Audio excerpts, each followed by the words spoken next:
Dreams, what they are and how they are caused. By C.W. Leadbeater. Narrated by Matthew Schmitz.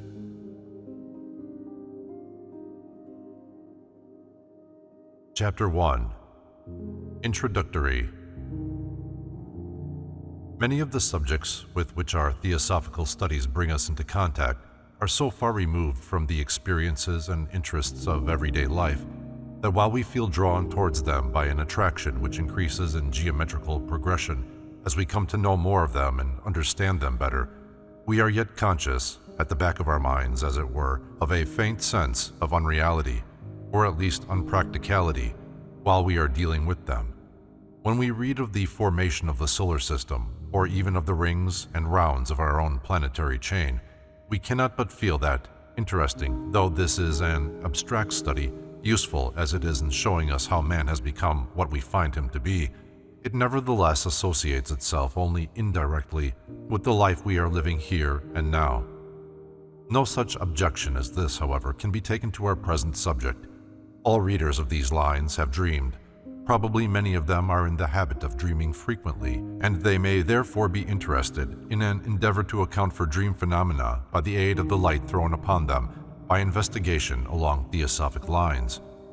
The most convenient method in which we can arrange the various branches of our subject will perhaps be the following. First, to consider rather carefully the mechanism, physical, etheric, and astral, by means of which impressions are conveyed to our consciousness. Secondly, to see how the consciousness, in its turn, affects and uses this mechanism. Thirdly, to note the condition both of the consciousness and its mechanism during sleep. And fourthly, to inquire how the various kinds of dreams which men experience are thereby produced. As I am writing in the main for students of theosophy, I shall feel myself at liberty to use, without detailed explanation, the ordinary theosophical terms with which I may safely assume them to be familiar, since otherwise my little book would far exceed its allotted limits.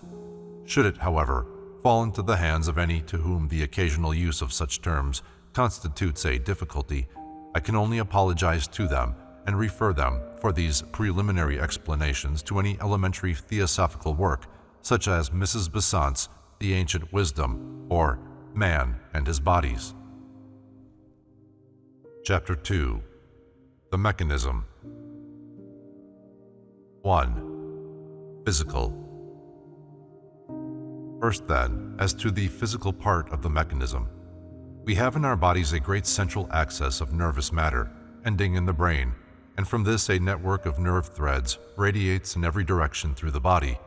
It is these nerve threads, according to modern scientific theory, which by their vibrations convey all impressions from without to the brain, and the latter, upon receipts of these impressions, translates them into sensations or perceptions, so that if I put my hand upon some object and find it to be hot, it is really not my hand that feels, but my brain, which is acting upon information transmitted to it by the vibrations running along its telegraph wires, the nerve threads. It is important also to bear in mind that all the nerve threads of the body are the same in constitution, and that the special bundle of them that we call the optic nerve, which conveys to the brain impressions made upon the retina of the eye, and so enables us to see, differs from the nerve threads of the hand or foot only in the fact that, through long ages of evolution, it has been specialized to receive and transmit most readily one particular small set of rapid vibrations, which thus become visible to us as light. The same remark holds good with reference to our other sense organs. The auditory, the olfactory, or the gustatory nerves differ from one another and from the rest only in this specialization. They are essentially the same, and they all do their respective work in exactly the same manner, by the transmission of vibrations to the brain.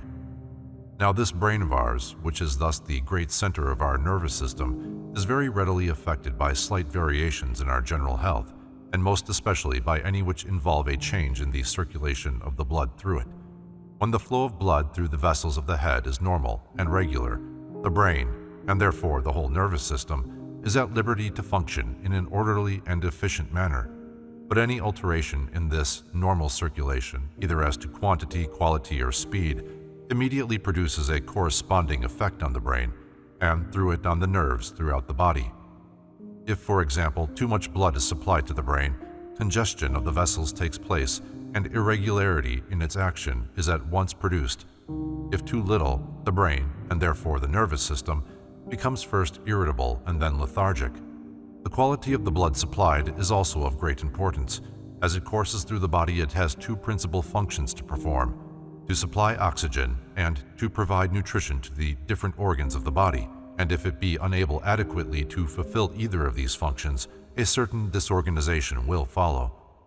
If the supply of oxygen to the brain be deficient, it becomes overcharged with carbon dioxide, and heaviness and lethargy very shortly supervene. A common example of this is the feeling of dullness and sleepiness, which frequently overtakes one in a crowded and ill-ventilated room, owing to the exhaustion of the oxygen in the room by the continued respiration of so large a number of people. The brain does not receive its due modicum, and therefore is unable to do its work properly. Again, the speed with which the blood flows through the vessels affects the action of the brain. If it be too great, it produces fever. If too slow, then again lethargy is caused. It is obvious, therefore, that our brain, through which, be it remembered, all physical impressions must pass, may very easily be disturbed and more or less hindered in the due performance of its functions by causes apparently trivial, causes to which we should probably often pay no attention whatever even during waking hours, of which we should almost certainly be entirely ignorant during sleep. Before we pass on, one other peculiarity of this physical mechanism must be noted, and that is its remarkable tendency to repeat automatically vibrations to which it is accustomed to respond.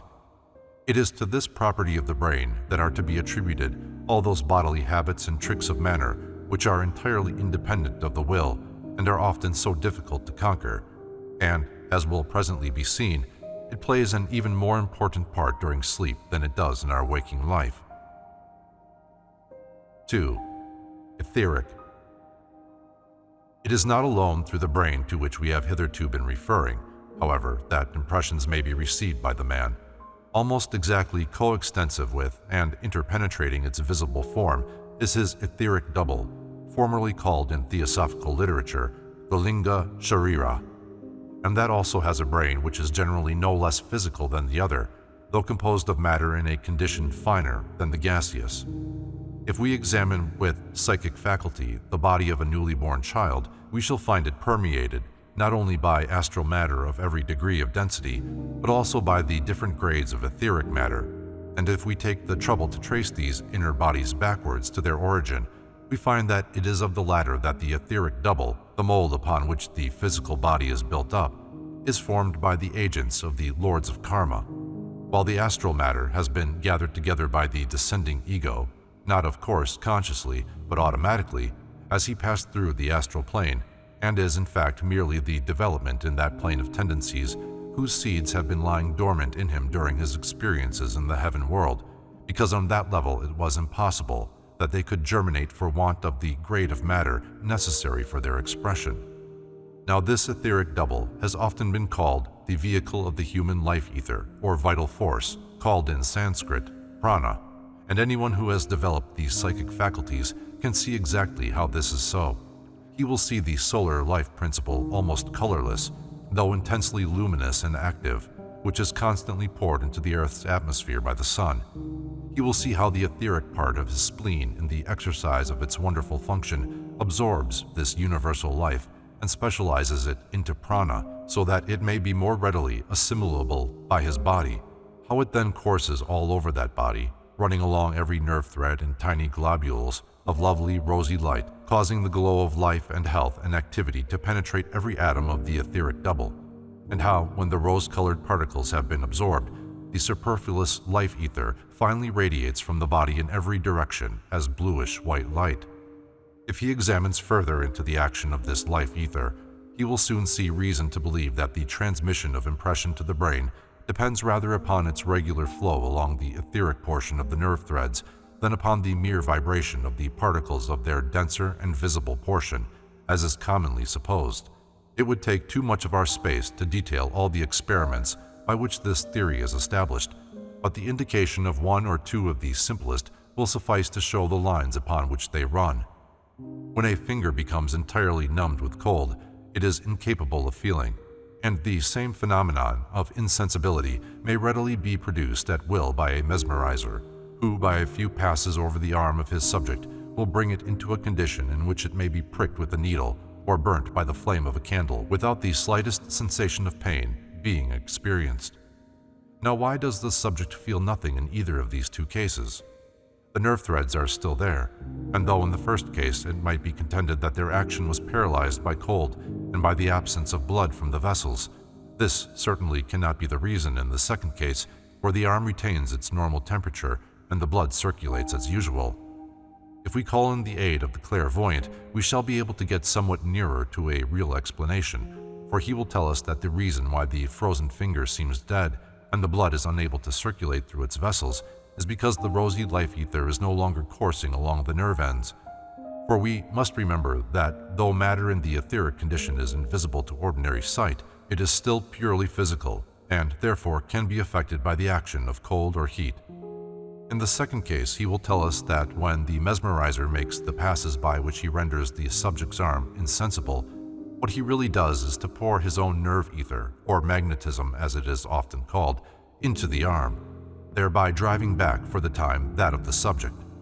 The arm is still warm and living because there is still life ether coursing through it, but since it is no longer the subject's own specialized life ether and is therefore not en rapport with his brain, it conveys no information to that brain, and consequently there is no sense of feeling in the arm. From this, it seems evident that though it is not absolutely the life ether itself which does the work of conveying impressions from without to a man's brain, its presence as specialized by the man himself is certainly necessary for their due transmission along the nerve threads. Now, just as any change in the circulation of the blood affects the receptivity of the denser brain matter, and thus modifies the reliability of the impressions derived through it, so the condition of the etheric portion of the brain is affected by any change in the volume or velocity of these life currents. For example, when the quantity of nerve ether specialized by the spleen falls for any reason below the average, physical weakness and weariness are immediately felt, and if, under these circumstances, it also happens that the speed of its circulation is increased, the man becomes supersensitive, highly irritable, nervous, and perhaps even hysterical, while in such a condition he is often more sensitive to physical impressions than he would normally be, and so it often occurs that a person suffering from ill health sees visions or apparitions which are imperceptible to his more robust neighbor. If, on the other hand, the volume and velocity of the life ether are both reduced at the same time, the man experiences intense languor, becomes less sensitive to outside influences, and has a general feeling of being too weak to care much about what happens to him. It must be remembered also that the etheric matter of which we have spoken and the denser matter ordinarily recognized as belonging to the brain are really both parts of one and the same physical organism, and that therefore neither can be affected without instantly producing some reaction on the other. Consequently, there can be no certainty that impressions will be correctly transmitted through this mechanism unless both portions of it are functioning quite normally. Any irregularity in either part may very readily so dull or disturb its receptivity as to produce blurred or distorted images of whatever is presented to it. Furthermore, as will presently be explained, it is infinitely more liable to such aberrations during sleep than when in the waking state. 3. Astral. Still another mechanism that we have to take into account is the astral body, often called the desire body. As its name implies, this vehicle is composed exclusively of astral matter and is in fact the expression of the man on the astral plane, just as his physical body is the expression of him on the lower levels of the physical plane. Indeed, it will save the theosophical student much trouble if he will learn to regard these different vehicles simply as the actual manifestation of the ego on their respective planes. If he understands, for example, that it is the causal body, sometimes called the auric egg, which is the real vehicle of the reincarnating ego, and is inhabited by him as long as he remains upon the plane which is his true home, the higher levels of the mental world. But that when he descends into the lower levels, he must, in order to be able to function upon them, clothe himself in their matter, and that the matter which he thus attracts to himself furnishes his mind-body. Similarly, descending into the astral plane, he forms his astral or desire body out of its matter, though, of course, still retaining all the other bodies. And on his still further descent to this lowest plane of all, the physical body is formed in the midst of the auric egg, which thus contains the entire man. This astral vehicle is even more sensitive to external impressions than the gross and etheric bodies, for it is itself the seat of all desires and emotions, the connecting link through which alone the ego can collect experiences from physical life. It is peculiarly susceptible to the influence of passing thought currents, and when the mind is not actively controlling it, it is perpetually receiving these stimuli from without and eagerly responding to them. This mechanism also, like the others, is more readily influenced during the sleep of the physical body. That this is so shown by many observations, a fair example of them being a case recently reported to the writer, in which a man who had been a drunkard was describing the difficulties in the way of his reformation. He declared that after a long period of total abstinence, he had succeeded in entirely destroying the physical desire for alcohol, so that in his waking condition he felt an absolute repulsion for it. Yet he stated that he still frequently dreamed that he was drinking, and in that dream state he felt the old horrible pleasure in such degradation. Apparently, therefore, during the day, his desire was kept under control by the will, and causal thought forms or passing elementals were unable to make any impression upon it. But when the astral body was liberated in sleep, it escaped to some extent from the domination of the ego, and its extreme natural susceptibility so far reasserted itself that it again responded readily to these baneful influences and imagined itself experiencing once more the disgraceful delights of debauchery. Chapter 3. The Ego. All these different portions of the mechanism are in reality merely instruments of the ego, though his control of them is as yet often very imperfect, for it must always be remembered that the ego is himself a developing entity, and that in the case of most of us, he is scarcely more than a germ of what he is to be one day. A stanza in the book of Dzyan tells us, "Those who received but a spark remained destitute of knowledge. The spark burned low." And Madame Blavatsky explains that those who receive but a spark constitute the average humanity, which have to acquire their intellectuality during the present manvantaric evolution. The Secret Doctrine, Volume 2. In the case of most of them, that spark is still smoldering, and will be many an age before its slow increase brings it to the stage of steady and brilliant flame. No doubt, there are some passages in theosophical literature which seem to imply that our higher ego needs no evolution, being already perfect and godlike on his own plane. But whatever such expressions are used, whatever may be the terminology employed, they must be taken to apply only to the Atma, the true God within us, which is certainly far beyond the necessity of any kind of evolution, of which we can know anything. The reincarnating ego most undoubtedly does evolve, and the process of his evolution can be very clearly seen by those who have developed clairvoyant vision to the extent necessary for the perception of that which exists on the higher levels of the mental plane. As before remarked, it is of the matter of that plane, if we may venture still to call it matter, that the comparatively permanent causal body, which he carries with him from birth to birth until the end of the human stage of his evolution, is composed. But though every individualized being must necessarily have such a body, since it is the possession of it which constitutes his individualization, its appearance is by no means similar in all cases. In fact, in the average unevolved man, it is barely distinguishable at all, even by those who have the sight which unlocks for them the secrets of that plane, for it is a mere colorless film, just sufficient apparently to hold itself together and make a reincarnating individuality, but no more. See Man, Visible and Invisible, plates 5 and 8. As soon, however, as the man begins to develop in spirituality or even higher intellect, a change takes place. The real individual then begins to have a persisting character of his own, apart from that molded in each of his personalities in turn by training and surrounding circumstances. And this character shows itself in the size, color, luminosity, and definiteness of the causal body, just as that of the personality shows itself in the mind body, except that this higher vehicle is naturally subtler and more beautiful. See Ibid, plate 21. In one other respect also, it happily differs from the bodies below it, and that is, that in any ordinary circumstances, no evil of any kind can manifest through it. The worst of men can commonly show himself on that plane only as an entirely undeveloped entity. His vices, even though continued through life after life, cannot soil that higher sheath. They can only make it more and more difficult to develop in it the opposite virtues. On the other hand, perseverance along right lines soon tells us upon the causal body, and in the case of a pupil who has made some progress on the path of holiness, it is a sight wonderful and lovely beyond all earthly conception. See Ibid, Plate 26. While that of an adept is a magnificent sphere of living light, whose radiant glory no words can ever tell. He who has even once seen so sublime a spectacle as this, and can also see around him individuals at all stages of development, between that and the colorless film of the ordinary person, can never feel any doubt as to the evolution of the reincarnating ego.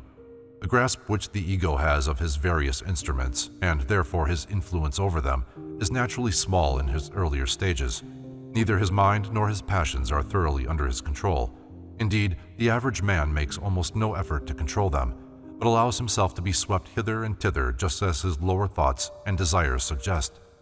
Consequently, in sleep, the different parts of the mechanism which we have mentioned are very apt to act almost entirely on their own account without reference to him, and the stage of his spiritual advancement is one of the factors that we have to take into account in considering the question of dreams. It is also important for us to realize that part which the ego takes in the formation of our conceptions of external objects. We must remember that what the vibrations of the nerve threads present to the brain are merely impressions, and it is the work of the ego acting through the mind to classify, combine, and rearrange them. For example, when I look out of the window and see a house and a tree, I instantly recognize them for what they are, yet the information really conveyed to me by my eyes falls very far short of such recognition. What actually happens is that certain rays of light, that is, currents of ether vibrating at certain definite rates, are reflected from those objects and strike the retina of my eye, and the sensitive nerve threads duly report those vibrations to the brain. But what is the tale they have to tell? All the information they really transmit is that in a particular direction, there are certain varied patches of color bounded by more or less definite outlines. It is the mind which, from its past experience, is able to decide that one particular square white object is a house and another rounded green one is a tree, and that they are both probably of such and such a size, and at such and such a distance from me. A person who, having been born blind, obtains his sight by means of an operation, does not for some time know what are the objects he sees, nor can he judge their distance from him. The same is true of a baby, for it may be often seen grasping at attractive objects, such as the moon, for example, which are far out of its reach. But as it grows up, it unconsciously learns, by repeated experience, to judge instinctively the probable distance and size of the form it sees. Yet even grown-up people may very readily be deceived as to the distance, and therefore the size of any unfamiliar object, especially if seen in a dim or uncertain light. We see, therefore, that mere vision is by no means sufficient for accurate perception, but that the discrimination of the ego acting through the mind must be brought to bear upon what is seen. And furthermore, we see that this discrimination is not an inherent instinct of the mind, perfect from the first, but is the result of the unconscious comparison of a number of experiences, points which must be carefully borne in mind when we come to the next division of our subject. Chapter 4. The Condition of Sleep. Clairvoyant observation bears abundant testimony to the fact that when a man falls into a deep slumber, the higher principles in their astral vehicle almost invariably withdraw from the body and hover in its immediate neighborhood. Indeed, it is the process of this withdrawal which we commonly call going to sleep. In considering the phenomena of dreams, therefore, we have to bear in mind this rearrangement and see how it affects both the ego and his various mechanisms. In the case we are to examine, then, we assume that our subject is in deep sleep. The physical body, including that finer portion of it which is often called the etheric double, lying quietly on the bed, while the ego, in its astral body, floats with equal tranquility just above it. What, under these circumstances, will be the condition and the consciousness of these several principles? 1. The brain. When the ego has thus for the time resigned the control of his brain, it does not therefore become entirely unconscious, as one would perhaps expect.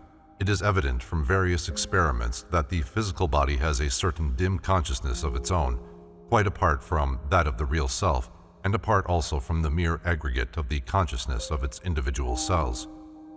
The writer has several times observed an effect of this consciousness when watching the extraction of a tooth under the influence of gas. The body uttered a confused cry and raised its hands vaguely towards the mouth, clearly showing that it, to some extent, felt the wrench. Yet when the ego resumed possession 20 seconds later, he declared that he had felt absolutely nothing of the operation. Of course, I am aware that such movements are ordinarily attributed to reflex action, and that people are in the habit of accepting that statement as though it were a real explanation, not seeing that, as employed here, it is a mere phrase and explains nothing whatsoever. The consciousness, then, such as it is still working in the physical brain, although the ego floats above it, but its grasp is, of course, far feebler than that of the man himself, and consequently, all those causes which were mentioned above as likely to affect the action of the brain are now capable of influencing it to a very much greater extent. The slightest alteration in the supply or circulation of the blood now produces grave irregularities of action, and this is why indigestion, as affecting the flow of the blood, so frequently causes troubled sleep or bad dreams. But even when undisturbed, this strange, dim consciousness has many remarkable peculiarities. Its action seems to be, to a great extent, automatic, and the results are usually incoherent, senseless, and hopelessly confused. It seems unable to apprehend an idea except in the form of a scene in which it is itself an actor, and therefore all stimuli, whether from within or without, are forthwith translated into perceptual images. It is incapable of grasping abstract ideas or memories as such. They immediately become imaginary percepts. If, for example, the idea of glory could be suggested to that consciousness, it could take shape only as a vision of some glorious being appearing before the dreamer. If a thought of hatred somehow came across it, it could be appreciated only as a scene in which some imaginary actor showed violent hatred toward the sleeper. Again, every local action of thought becomes for it an absolute spatial transportation. If during our waking hours we think of China or Japan, our thought is at once, as it were, in those countries, but nevertheless we are perfectly aware that our physical bodies are exactly where they were a moment before.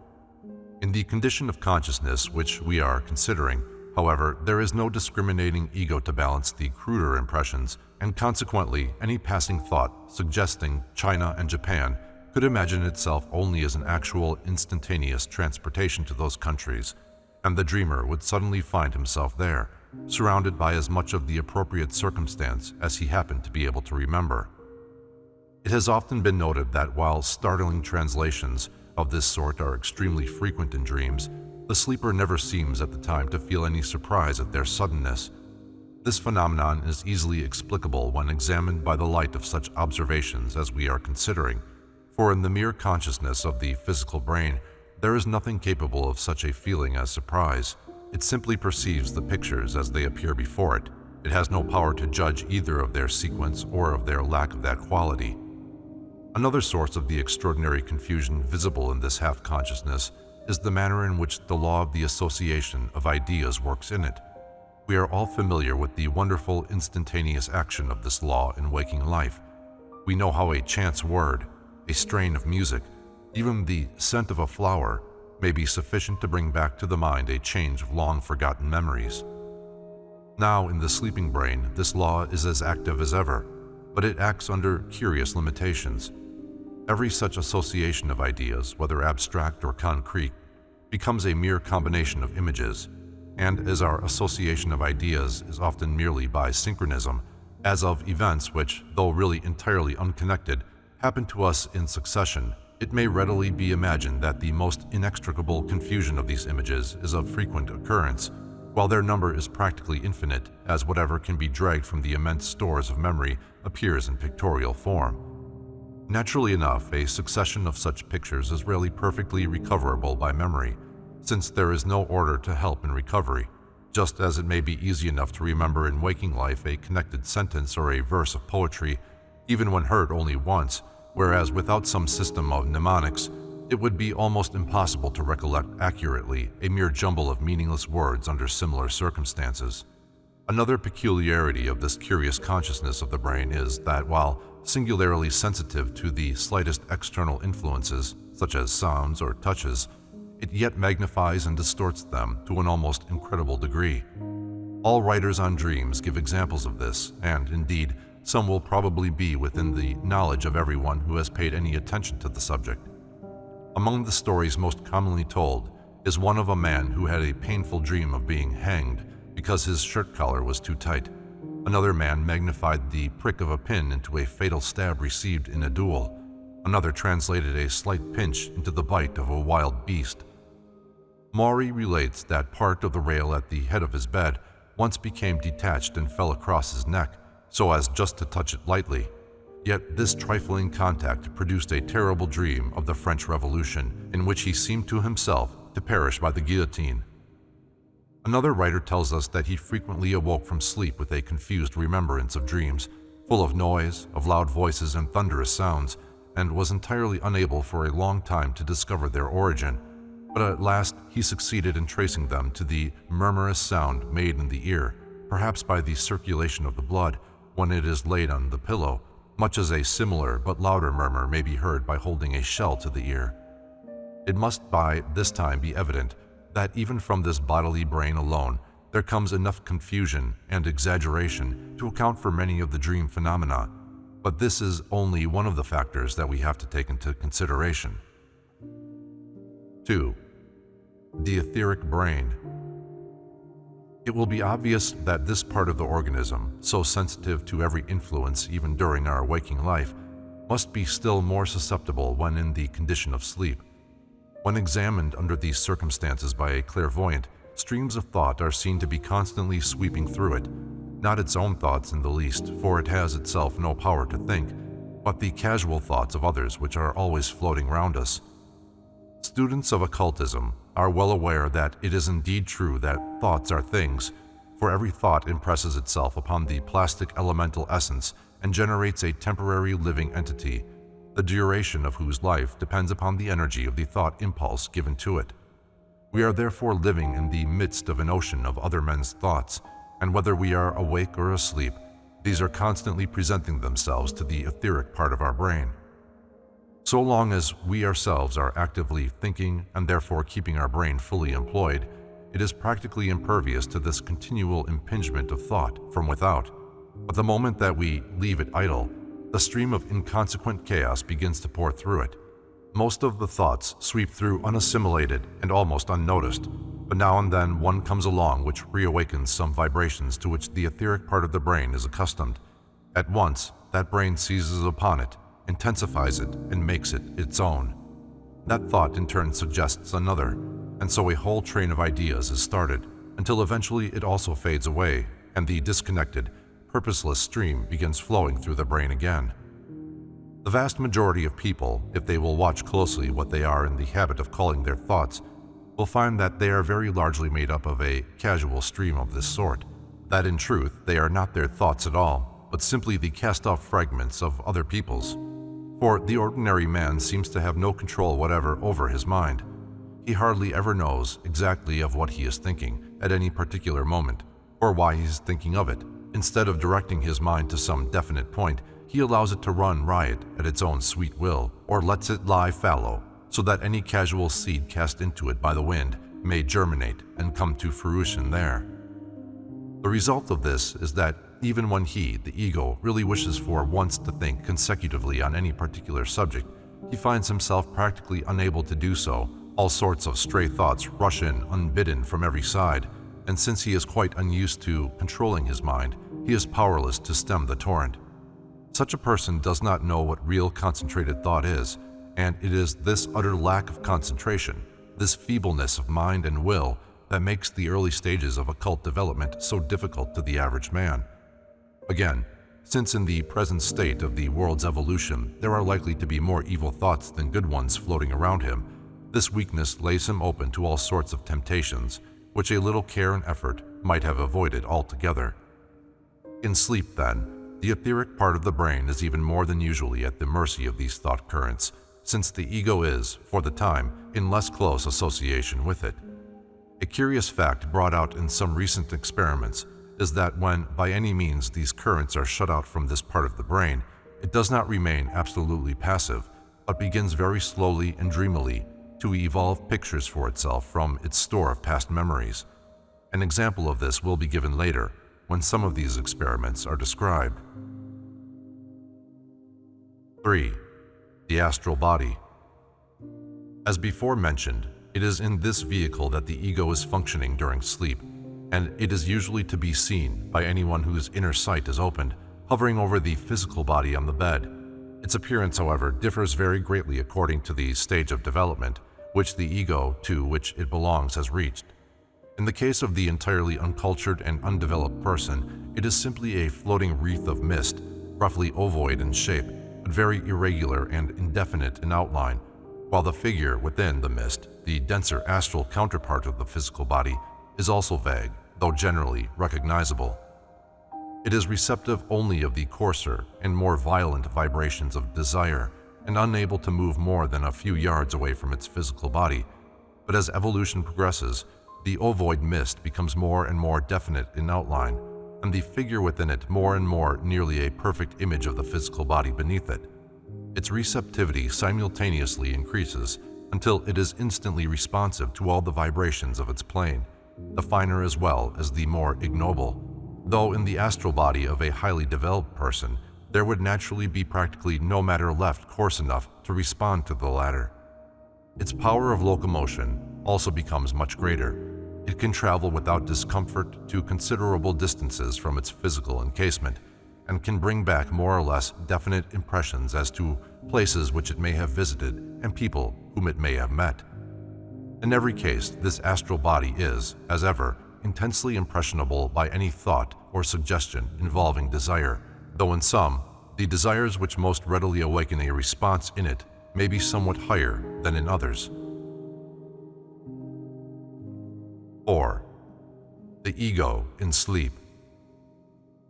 Though the condition in which the astral body is to be found during sleep changes largely as evolution takes place, that of the ego inhabiting it changes still more. Where the former is in the stage of the floating wreath of mist, the ego is practically almost as much asleep as the body lying below him. He is blind to the sights and deaf to the voices of his own higher plane, and even if some idea belonging to it should by chance reach him, since he has no control over his mechanism, he will be quite unable to impress upon it his physical brain so that it may be remembered upon waking. If a man in his primitive condition recollects anything at all of what happens to him during sleep, it will almost invariably be the result of purely physical impressions made upon the brain, either from within or from without, any experience which his real ego may have had being forgotten. Sleepers may be observed at all stages, from this condition of all but blank oblivion up to full and perfect consciousness on the astral plane, though this latter is naturally comparatively rare. Even a man who is sufficiently awake to meet not infrequently with important experiences in this higher life may yet be, and often is, unable so far to dominate his brain as to check its current of inconsequent thought pictures and impress upon it instead what he wishes it to recollect. And thus when his physical body awakens, he may have only the most confused memory, or no memory at all, of what has really happened to him. And this is a pity, for he may meet with much that is of the greatest interest and importance to him. Not only may he visit distant scenes of surpassing beauty, but he may meet and exchange ideas with friends, either living or departed, who happen to be equally awake on the astral plane. He may be fortunate enough to encounter those who know far more than he does, and may receive warning or instruction from them. He may, on the other hand, be privileged to help and comfort some who know less than himself. He may come into contact with non-human entities of various kinds, with nature spirits, artificial elementals, or even, though very rarely, with devas. He will be subject to all kinds of influences, good or evil, strengthening or terrifying. His transcendental measure of time. But whether he remembers anything, when physically awake or not, the ego, who is fully or even partially conscious of his surroundings on the astral plane, is beginning to enter into his heritage of powers which far transcend those he possesses down here. For his consciousness, when thus liberated from the physical body, has very remarkable possibilities. His measure of time and space is so entirely different from that which we use in waking life that from our view it seems as though neither time nor space existed for him. I do not wish here to discuss the question, intensely interesting though it be, as to whether time can be said really to exist, or whether it is but a limitation of this lower consciousness, and all that we call time, past, present, and future alike, is but one eternal now. I wish only to show that when the ego is freed from physical trammels, either during sleep, trance, or death, he appears to employ some transcendental measure of time which has nothing in common with our ordinary physiological one. 100 stories might be told to prove this fact. It will be sufficient if I give two. The first a very old one, related, I think, by Addison in The Spectator. The other an account of an event which happened but a short time ago and has never before appeared in print. Illustrated examples of it. It seems that in the Quran there is a wonderful narrative concerning a visit paid one morning by the Prophet Muhammad to heaven, during which he saw many different regions there, had them all very fully explained to him, and also had numerous lengthy conferences with various angels. Yet when he returned to his body, the bed from which he had risen was still warm, and he found that but a few seconds had passed. In fact, I believe the water had not yet all run out from a jug which he had accidentally overturned as he started on the expedition. Now Addison's story runs that a certain sultan of Egypt felt it impossible to believe this, and even went to the impolitic length of bluntly declaring to his religious teacher that the tale was a falsehood. The teacher, who was a great doctor, learned in the law and credited with miraculous powers, undertook to prove on the spot the doubting monarch that the story was, at any rate, not impossible. He had a large basin of water brought and begged the sultan just to dip his head into the water and withdraw it as quickly as he could. The king accordingly plunged his head into the basin, and to his intense surprise found himself at once in a place entirely unknown to him, on a lonely shore near the foot of a great mountain. After the first stupefaction was over, what was probably the most natural idea for an Oriental monarch came into his head. He thought he was bewitched, and at once began to execrate the doctor for such abominable treachery. However, time passed on. He began to get hungry and realized that there was nothing for it but to find some means of livelihood in this strange country. After wandering about for some time, he found some men at work felling trees in a wood and applied to them for assistance. They set him to help them and eventually took him with them to the town where they lived. Here he resided and worked for some years, gradually amassing money, and at length contrived to marry a rich wife. With her he spent many happy years of wedded life, bringing up a family of no less than 14 children. But after her death he met with so many misfortunes that he at last fell into want again, and once more, in his old age, became a wood porter. One day, walking by the seaside, he threw off his clothes and plunged into the sea for a bath, and as he raised his head and shook the water from his eyes, he was astounded to find himself standing among his old courtiers, with his teacher of long ago at his side and a basin of water before him. It was long, and no wonder, before he could be brought to believe that all those years of incident and adventure had been nothing but one moment's dream, caused by the hypnotic suggestion of his teacher, and that really he had done nothing but dip his head quickly into the basin of water and draw it out again. This is a good story and illustrates our point well, but, of course, we have no proof whatever as to its truth. It is quite different, however, with regard to an event that happened only the other day to a well-known man of science. He unfortunately had to have 2 teeth removed and took gas in the ordinary way for that purpose. Being interested in such problems as these, he had resolved to note very carefully his sensations all through the operation. But as he inhaled the gas, such a drowsy contentment stole over him that he soon forgot his intention and seemed to sink into sleep. He rose next morning, as he supposed, and went on with his regular round of scientific experiment, lecturing before various learned bodies, etc., but all with a singular sense of enhanced power and pleasure, every lecture being a remarkable achievement, every experiment leading to new and magnificent discoveries. This went on day after day, week after week, for a very considerable period, though the exact time is uncertain, until at last one day when he was delivering a lecture before the Royal Society, he was annoyed by the unmannerly behavior of someone present, who disturbed him by remarking, "It's all over now." And as he turned round to see what this meant, another voice observed, "They are both out." Then he realized that he was still sitting in the dentist's chair and that he had lived through that period of intensified life in just 40 seconds. Neither of these cases, it may be said, was exactly an ordinary dream, but the same thing occurs constantly in ordinary dreams, and there is again abundant testimony to show it. Steffens, one of the German writers on the subject, relates how, when a boy, he was sleeping with his brother and dreamed that he was in a lonely street, pursued by some dreadful wild beast. He ran on in great terror, though unable to cry out, until he came to a staircase, up which he turned, but being exhausted with fright and hard running, was overtaken by the animal and severely bitten in the thigh. He awoke with a start and found that his brother had pinched him on the thigh. Richers, another German writer, tells the story of a man who was awakened by the firing of a shot, which yet came in as the conclusion of a long dream in which he had become a soldier, had deserted and suffered terrible hardship, had been captured, tried, condemned, and finally shot, the whole long drama being lived through in the moment of being awakened by the sound of the shot. Again, we have the tale of the man who fell asleep in an armchair while smoking a cigar, and after dreaming through an eventful life of many years, awoke to find his cigar still alight.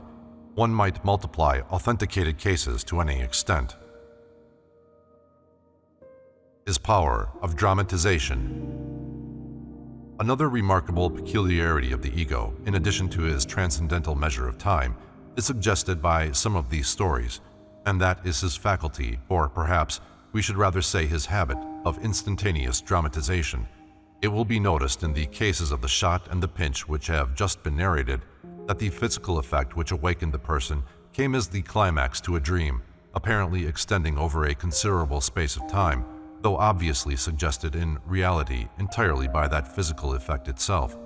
Now the news, so to speak, of this physical effect, whether it be a sound or a touch, has to be conveyed to the brain by the nerve threads, and this transmission takes a certain space of time, only a minute fraction of a second, of course, but still a definite amount which is calculable and measurable by the exceedingly delicate instruments used in modern scientific research. The ego, when out of the body, is able to perceive with absolute instantaneity without the use of the nerves, and consequently is aware of what happens just that minute fraction of a second before the information reaches his physical brain. In that barely appreciable space of time, he appears to compose a kind of drama or series of scenes leading up to and culminating in the event which awakens the physical body, and when after waking he is limited by the organs of that body, he becomes incapable of distinguishing in memory between the subjective and the objective, and therefore imagines himself to have really acted through his own drama in a dream state. This habit, however, seems to be peculiar to the ego, which, as far as spirituality goes, is still comparatively undeveloped. As evolution takes place, and the real man slowly comes to understand his position and his responsibilities, he rises beyond these graceful sports of his childhood. It would seem that just as primitive man casts every natural phenomenon into the form of a myth, so the unadvanced ego dramatizes every event that comes under his notice. But the man who has attained continuous consciousness finds himself so fully occupied in the work of the higher planes that he devotes no energy to such matters, and therefore he dreams no more. His faculty of prevision. Another result which follows from the ego's supernormal method of time measurement is that in some degree prevision is possible to him. The present, the past, and to a certain extent the future lie open before him if he knows how to read them, and he undoubtedly thus foresees at times events that will be of interest or importance to his lower personality and makes more or less successful endeavors to impress them upon it.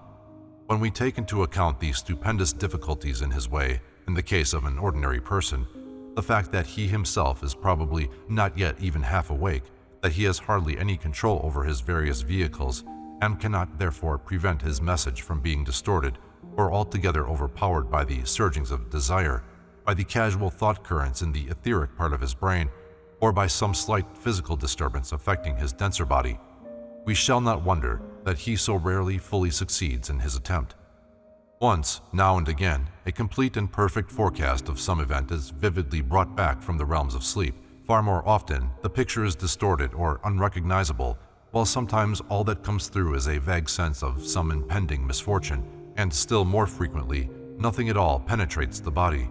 It has sometimes been argued that when this prevision occurs, it must be mere coincidence, since if events could really be foreseen, they must be foreordained, in which case there can be no free will for man.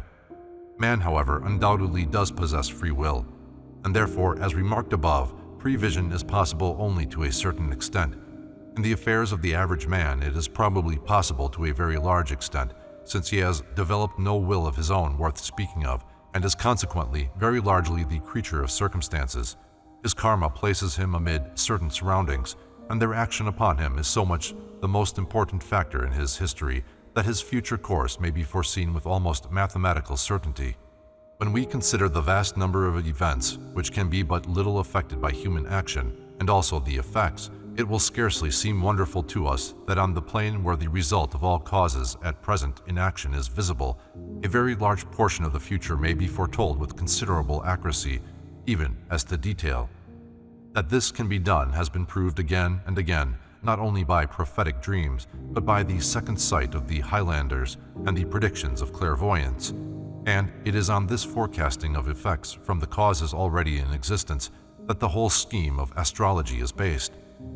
But when we come to deal with a developed individual, a man with knowledge and will, then prophecy fails us, for he is no longer the creature of circumstances, but to a great extent their master. True, the main events of his life are arranged beforehand by his past karma, but the way in which he will allow them to affect him, the method by which he will deal with them, and perhaps triumph over them, these are his own, and they cannot be foreseen except as probabilities. Such actions of his, in their turn, become causes, and thus chains of effects are produced in his life which were not provided for by the original arrangement, and, therefore, could not have been foretold with any exactitude. An analogy may be taken from a simple experiment in mechanics. If a certain amount of force be employed to set a ball rolling, we cannot in any way destroy or decrease that force when once the ball has started, but we can counteract or modify its actions by the application of a fresh force in a different direction. An equal force applied to the ball in exactly the opposite direction will stop it entirely. A lesser force so applied will reduce its speed. Any force applied from either side will alter both its speed and its direction. So with the working out of destiny. It is clear that at any given moment, a body of causes is in action which, if not interfered with, will inevitably produce certain results which on higher planes would seem already present and could therefore be exactly described. But it is also clear that a man of strong will can, by setting up new forces, largely modify these results, and these modifications could not be foreseen by any ordinary clairvoyance until after the new forces had been set in motion. Examples of its use.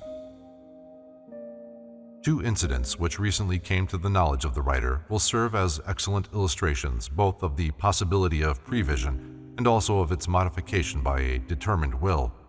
A gentleman whose hand is often used for automatic writing one day received in that way a communication professing to come from a person whom he knew slightly, in which she informed him that she was in a great state of indignation and annoyance because, having arranged to give a certain lecture, she found no one in the hall at the appointed time and was consequently unable to deliver her discourse.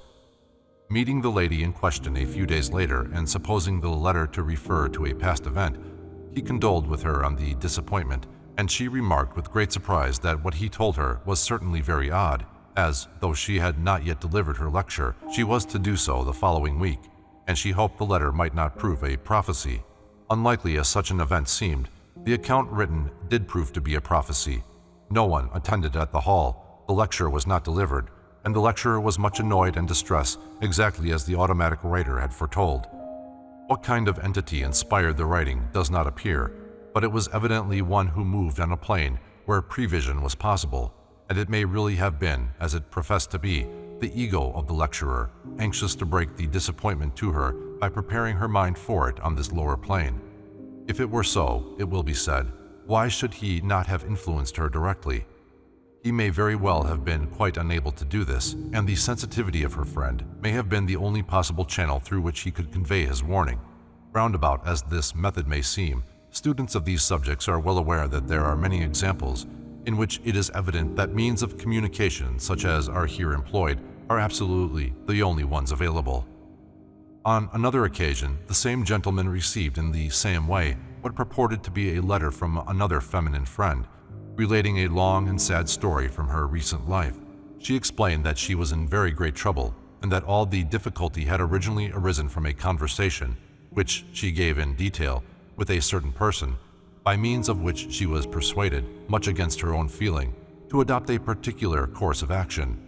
She went on to describe how, a year or so later, a series of events directly attributable to her adoption of this course of action ensued, culminating in the commission of a horrible crime which had forever darkened her life. As in the previous case, when next the gentleman met the friend from whom the letter was supposed to come, he told her what it had contained. She knew nothing whatever of any such story, and though she was greatly impressed by its circumstantiality, they eventually decided that there was nothing in it. Some time later, to her intense surprise, the conversation foretold in the letter actually took place, and she found herself being implored to take the very course of action to which so disastrous an ending had been foreshadowed. She would certainly have yielded, distrusting her own judgment, but for the memory of the prophecy. Having that in mind, however, she resisted in the most determined manner, even though her attitude caused surprise and pain to the friend with whom she was talking. The course of action indicated in the letter not being followed, the time of the predicted catastrophe naturally arrived and passed without any unusual incident. So it might have done in any case, it may be said. Perhaps so, and yet, remembering how exactly that other prediction was fulfilled, one cannot but feel that the warning conveyed by this writing probably prevented the commission of a crime. If that be so, then here is a good example of the way in which our future may be altered by the exercise of a determined will. Is symbolic thought. Another point worth notice in relation to the condition of the ego when out of the body during sleep is that he appears to think in symbols. That is to say, that what down here could be an idea requiring many words to express is perfectly conveyed to him by a single symbolical image. Now, when such a thought as this is impressed upon the brain and so remembered in the waking consciousness, it of course needs translation. Often the mind duly performs this function, but sometimes the symbol is recollected without its key, comes through untranslated, as it were, and then confusion arises. Many people, however, are quite in the habit of bringing these symbols through in this manner and trying to invent an interpretation down here. In such cases, each person seems usually to have a system of symbology of his own. Mrs. Crowe mentions, in her Night Side of Nature, page 54, a lady who, whenever a misfortune was impending, dreamt that she saw a large fish. One night she dreamt that this fish had bitten two of her little boy's fingers. Immediately afterwards, a schoolfellow of the child's injured those two very fingers by striking him with a hatchet. I have met with several persons who have learnt by experience to consider one particular dream as a certain prognostic of misfortune. There are, however, a few points upon which most of these dreamers agree, as for example, that to dream of deep water signifies approaching trouble, and that pearls are a sign of tears. 5. The factors in the production of dreams. Having thus examined the condition of man during sleep, we see that the factors of which may be concerned in the production of dreams are 1. The ego, who may be in any state of consciousness from almost utter insensibility to perfect command of his faculties, and as he approximates to the latter condition, enters more and more fully into possession of certain powers transcending any that most of us possess in our ordinary waking state. 2. The astral body, ever palpitating with the wild surgings of emotion and desire. 3. The etheric part of the brain, with a ceaseless procession of disconnected pictures sweeping through it. 4. The lower physical brain, with its infantile semi-consciousness and its habit of expressing every stimulus in pictorial form. When we go to sleep, our ego withdraws further from within himself and leaves his various encasements freer to go their own way than they usually are. But it must be remembered that the separate consciousness of these vehicles, when they are thus allowed to show it, is of a very rudimentary character. When we add that each of these factors is then infinitely more susceptible of impression from without, even than it ordinarily is, we shall see small cause to wonder that the recollection on waking, which is a sort of synthesis of all the different activities which have been going on, should generally be somewhat confused. Let us now, with these thoughts in our minds, see how the different kinds of dreams usually experienced are to be accounted for. Chapter 5. Dreams. 1. The true vision. This, which cannot be properly classified as a dream at all, is a case where the ego either sees for himself some fact upon a higher plane of nature, or else has it impressed upon him by a more advanced entity. At any rate, he is made aware of some fact which is important for him to know, or perhaps sees some glorious and ennobling vision which encourages and strengthens him. Happy is the man to whom such vision comes with sufficient clearness to make its way through all obstacles and fix itself firmly in his waking memory. 2. The prophetic dream. This also we must attribute exclusively to the action of the ego, who either foresees for himself or is told of some future event for which he wishes to prepare his lower consciousness. This may be of any degree of clearness and accuracy, according to the power of the ego to assimilate it himself and, having done so, to impress it upon his waking brain.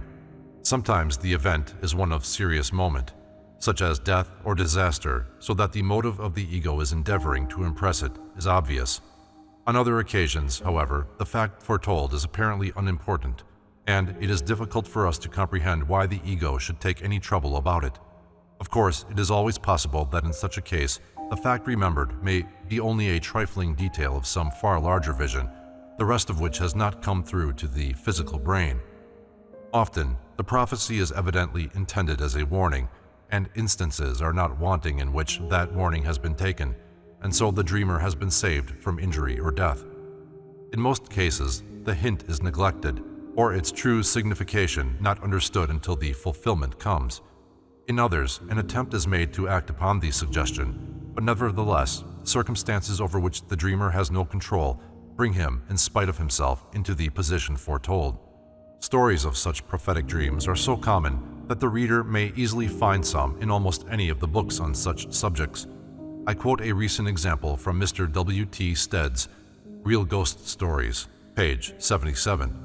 The hero of the tale was a blacksmith at a manufacturing mill, which was driven by a water wheel. He knew the wheel to be out of repair, and one night he dreamed that at the close of the next day's work, the manager detained him to repair it, that his foot slipped and became entangled between the two wheels, and was injured and afterwards amputated. He told his wife the dream in the morning, and made up his mind to be out of the way that evening if he was wanting to repair the wheel. During the day, the manager announced that the wheel must be repaired when the workpeople left that evening, but the blacksmith, determined to make himself scarce before the hour arrived, he fled to a wood in the vicinity and thought to hide himself there in its recesses. He came to a spot where lay some timber which belonged to the mill, and detected a lad stealing some pieces of wood from the heap. On this he pursued him in order to rescue the stolen property, and became so excited that he forgot all about his resolution, and ere he was aware of it, found himself back at the mill just as the workmen were being dismissed. He could not escape notice, and as he was principal smith, he had to go upon the wheel, but he resolved to be unusually careful. In spite of all his care, however, his foot slipped and got entangled between the two wheels just as he had dreamed. It was crushed so badly that he had to be carried to the Bradford Infirmary, where the leg was amputated above the knee. So the prophetic dream was fulfilled throughout. 3. The symbolical dream. This too is the work of the ego, and indeed it might almost be defined as a less successful variant of the preceding class, for it is, after all, an imperfectly translated effort on his part to convey information as to the future. A good example of this kind of dream was described by Sir Noel Paton in a letter to Mrs. Crowe, published by the latter in The Night Side of Nature, page 54. The great artist writes, "That dream of my mother's was as follows. She stood in a long, dark, empty gallery. On one side was my father, on the other my eldest sister, then myself, and the rest of my family according to their ages. We all stood silent and motionless. At last it entered, the unimagined something that, casting its grim shadow before, had enveloped all the trivialities of the preceding dream in the stifling atmosphere of terror. I entered, stealthily descending the 3 steps that led from the entrance down into the chamber of horror, and my mother felt that it was death. He carried on his shoulder a heavy axe, and had come, she thought, to destroy all her little ones at one fell swoop. On the entrance of the shape, my sister Alexis leapt out of the rank, interposing herself between him and my mother. He raised his axe and aimed a blow at my sister Catherine, a blow which, to her horror, my mother could not intercept, though she had snatched up a 3-legged stool for that purpose. She could not, she felt, fling the stool at the figure without destroying Alexis, who kept shooting out and in between her and the ghastly thing. Down came the axe, and poor Catherine fell. Again, the axe was lifted by the inexorable shape over the head of my brother, who stood next in the line. But now Alexis had disappeared somewhere behind the ghastly visitant, and with a scream, my mother flung the stool at his head. He vanished, and she awoke. 3 months had elapsed when we children were, all of us, seized with scarlet fever. My sister Catherine died almost immediately, sacrificed as my mother in her misery thought, to her, my mother's over-anxiety for Alexis, whose danger seemed more imminent. The dream prophecy was in part fulfilled. I also was at death's door, given up by the doctors, but not by my mother. She was confident of my recovery. But for my brother, who was scarcely considered in danger at all, but over whose head she had seen the visionary axe impending, her fears were great, for she could not recollect whether the blow had or had not descended when the specter vanished. My brother recovered, but relapsed and barely escaped with his life, but Alexis did not. For a year and 10 months, the poor child lingered, and I held her little hand as she died. Thus, the dream was fulfilled. It is very curious to notice here how accurately the details of the symbolism work themselves out, even to the supposed sacrifice of Catherine for the sake of Alexis, and the difference in the manner of their deaths. 4. The vivid and connected dream. This is sometimes a remembrance, more or less accurate, of a real astral experience which has occurred to the ego while wandering away from his sleeping physical body. More frequently, perhaps, it is the dramatization by that ego either of the impression produced by some trifling physical sound or touch, or of some casual idea which happens to strike him. Examples of this latter kind have already been given, and there are many to be found of the former also.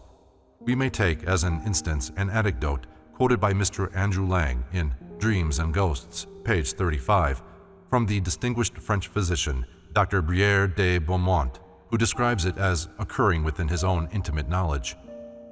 Miss C, a lady of excellent sense, lived before her marriage in the house of her uncle D, a celebrated physician and member of the Institute. Her mother at this time was seriously ill in the country. One night the girl dreamed that she saw her mother, pale and dying, and especially grieved at the absence of 2 of her children, one a cure in Spain, and the other herself in Paris.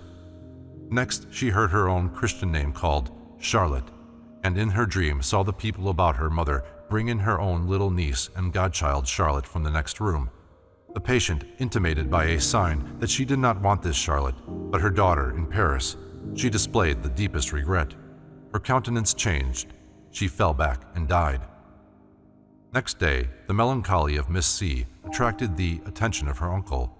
She told him her dream, and he admitted that her mother was dead.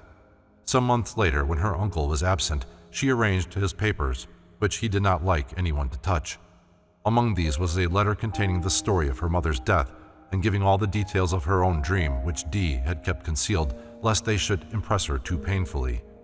Sometimes the clairvoyant dream refers to a matter of much less importance than a death, as in the following case, which is given by Dr. F. G. Lee in Glimpses in the Twilight, page 108. A mother dreams that she sees her son on a boat of strange shape, standing at the foot of a ladder which leads to an upper deck. He looks extremely pale and worn, and says to her earnestly, "Mother, I have nowhere to sleep." In due course, a letter arrives from the son in which he encloses a sketch of the curious boat, showing the ladder leading to the upper deck. He also explained that on a certain day, that of his mother's dream, a storm nearly wrecked their boat and hopelessly soaked his bed. and the account ends with the words, "I had nowhere to sleep." It is quite clear that in both these cases the dreamers, drawn by thoughts of love or anxiety, had really traveled in the astral body during sleep to those whose fate they were so keenly interested, and simply witnessed the various occurrences as they took place. 5. A confused dream. This, which is by far the most commonest of all, may be caused, as has already been pointed out, in various ways. It may be simply a more or less perfect recollection of a series of the disconnected pictures and impossible transformations produced by the senseless automatic action of the lower physical brain. It may be a reproduction of the stream of casual thought which has been pouring through the etheric part of the brain. If sensual images of any kind enter into it, it is due to the ever-restless tide of earthly desire, probably stimulated by some unholy influence of the astral world. It may be due to an imperfect attempt at dramatization on the part of an undeveloped ego, or it may be, and most often is, due to an inextricable mingling of several or all of these influences. The way in such mingling takes place will perhaps be made clearer by a short account of some of the experiments on the dream state recently made by the London Lodge of the Theosophical Society with the aid of some clairvoyant investigators among its members. Chapter 6. Experiments on the Dream State. The object specially in view in the investigation, part of which I am about to describe, was to discover whether it was possible to impress the ego of an ordinary person during sleep sufficiently to enable him to recollect the circumstance when he awoke, and it was also desired, as far as possible, to find out what are the obstacles that usually stand in the way of such recollection. The first experiment tried was with an average man of small education and rough exterior, a man of the Australian shepherd type, whose astral form, as seen floating above his body, was externally little more than a shapeless wreath of mist. It was found that the consciousness of the body on the bed was dull and heavy, both as regards the grosser and the etheric parts of the frame. The former responded to some extent to external stimuli. For example, the sprinkling of 2 or 3 drops of water on the face called up in the brain, though somewhat tardily, a picture of a heavy shower of rain, while the etheric part of the brain was as usual a passive channel for an endless stream of disconnected thoughts. It rarely responded to any of the vibrations they produced, and even when it did, it seemed somewhat sluggish in its action. The ego floating above was in an undeveloped and semi-unconscious condition, but the astral envelope, though shapeless and ill-defined, showed considerable activity. The floating astral can at any time be acted upon, with an ease that can scarcely be imagined, by the conscious thought of another person, and in this case the experiment was made with drawing it to some little distance from the physical body on the bed, with the result, however, that as soon as it was more than a few yards away, considerable uneasiness was manifested in both the vehicles, and it became necessary to desist from the attempt, as evidently any further withdrawal could have caused the man to awake, probably in a state of great terror. A certain scene was chosen, a view of the most magnificent character from the summit of a mountain in the tropics, and a vivid picture of it was projected by the operator into the dreamy consciousness of the ego, which assimilated and examined it, though in a dull, apathetic, and unappreciative kind of way. After this scene had been held before his view for some time, the man was awakened, the object being, of course, to see whether he recollected it as a dream. His mind, however, was an absolute blank on the subject, and except for some vague yearnings of the most animal description, he had brought back no memory whatever from the state of sleep. It was suggested that possibly the constant stream of thought forms from outside, which flowed through his brain, might constitute an obstacle by so distracting it as to make it unreceptive to influences from its higher principles. So after the man had again fallen asleep, a magnetic shell was formed around his body to prevent the entrance of this stream, and the experiment was tried again. When thus deprived of its ordinary pabulum, his brain began very slowly and dreamily to evolve out of itself scenes of the man's past life. But when he was again aroused, the result was precisely the same. His memory was absolutely blank as to the scene put before him, though he had some vague idea of having dreamed of some event in his past. This subject was then for the time resigned as hopeless, it being fairly evident that his ego was too little developed and his karmic principle too strong to give any reasonable probability of success. Another effort made with the same man at a later period was not quite so utter a failure, the scene put before him in this case being a very exciting incident from the battlefield, which was chosen as being probably more likely to appeal to his type of mind than the landscape. This picture was undoubtedly received by this undeveloped ego with more interest than the other, but still, when the man was awakened, the memory was gone, all that remained being an indistinct idea that he had been fighting, but where or why he had quite forgotten. The next subject taken was a person of a much higher type, a man of good moral life, educated and intellectual, with broad philanthropic ideas and exalted ambitions. In his case, the denser body responded instantaneously to the water test by a very respectable picture of a tremendous thunderstorm, and that in turn, reacting on the etheric part of the brain, called up by association a whole series of vividly represented scenes. When this disturbance was over, the usual stream of thoughts began to flow through, but it was observable that a far greater proportion of them awoke a response in this brain, also that the responsive vibrations were much stronger, and that in each case a train of associations was started which sometimes excluded the stream from outside for quite a considerable time. The astral vehicle in this subject was far more definite in its ovoid outline, and the body of denser astral matter within it was a very fair reproduction of his physical form, and while desire was decidedly less active, the ego itself possessed a much higher grade of consciousness. The astral body in this case could be drawn away to a distance of several miles from the physical without apparently producing the slightest sense of disquiet in either of them. When the tropical landscape was submitted to his ego, he at once seized upon it with the greatest appreciation, admiring and dwelling upon its beauties in the most enthusiastic manner. After letting him admire it for a while, the man was aroused, but the result was somewhat disappointing. He knew that he had had a beautiful dream, but was quite unable to recall any details, the few elusive fragments that were uppermost in his mind being remnants of the ramblings of his own brain. With him, as with the other man, the experiment was then repeated with the addition of a magnetic shell thrown around the body, and in this case, as in the other, the brain at once began to evolve pictures of its own. The ego received the landscape with even greater enthusiasm than at first, recognizing it at once as the view he had seen before and surveying it point by point with quite ecstatic admiration of its many beauties. But while he was thus engaged in contemplation of it, the etheric brain down below was amusing itself by recalling pictures of his school life, the most prominent being a scene on a winter day when the ground was covered with snow, and he and a number of his playmates were snowballing one another in the school playground. When the man was aroused as usual, the effect was exceedingly curious. He had a most vivid remembrance of standing upon the summit of a mountain, admiring a magnificent view, and he even had the main features of this scenery quite clearly in his mind. But instead of the gorgeous tropical verdure which lent such richness to the real prospect, he saw the surrounding country entirely covered with a mantle of snow, and it seemed to him that even while he was drinking in with deep delight the loveliness of the panorama spread out before him, he suddenly found himself, by one of the rapid transitions so frequent in dreams, snowballing with boyhood's long-forgotten companions in the old schoolyard, of which he had not thought of for years. Chapter 7. Conclusion. Surely these experiments show very clearly how the remembrance of our dreams becomes so chaotic and inconsequent as it frequently is. Incidentally, they also explain why some people, in whom the ego is undeveloped and earthly desires of various kinds are strong, never dream at all, and why many others are only now and then, under a collocation of favorable circumstances, able to bring back a confused memory of nocturnal adventure.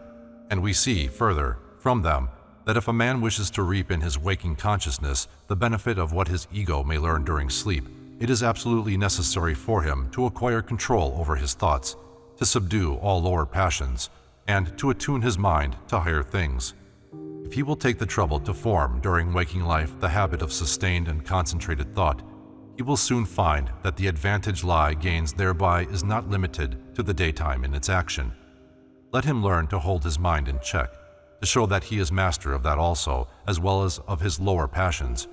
Let him patiently labor to acquire absolute control of his thoughts, so that he will always know exactly what he is thinking about and why, and he will find that his brain, thus trained to listen only to the promptings of the ego, will remain quiescent when not in use, and will decline to receive and respond to casual currents from the surrounding ocean of thought, so that he will no longer be impervious to influences from the less material planes, where insight is keener and judgment truer than they can ever be down here.